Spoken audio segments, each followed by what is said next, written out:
Sardar Gouthu Latchanna glow సంస్థ ఆధ్వర్యంలో శ్రీకాకుళం జిల్లా పలాస కాశీబుగ్గ పట్టణంలో మట్టి వినాయక విగ్రహం, వినాయక చవితి కథ పుస్తకాలను పలాస ఎమ్మెల్యే గౌతు శిరీష, మాజీ మంత్రి గౌతు శివాజీ పంపిణీ చేశారు.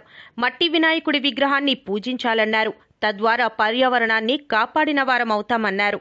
ఈ కార్యక్రమంలో కూటమి నేతలు వజ్జ బాబురావు, లోడగల కామేశ్వరరావు, గాలి కృష్ణ, గురిటి సూర్యనారాయణ, బడ్డ నాగరాజు, సప్పా నవీన్, అంబటి కృష్ణమూర్తి, సవర రాంబాబు, దడియాల నర్సింగులు, జోగ మల్లి, మల్లా శ్రీను, గోవింద పాపారావు, కుమార్ రాజు, కుమ్మరి ఆత్మారావు, బుర్లే రాజు, అనిల్ శర్మ, పెంట ఉదయ్ శంకర్, మౌలి తదితరులు పాల్గొన్నారు.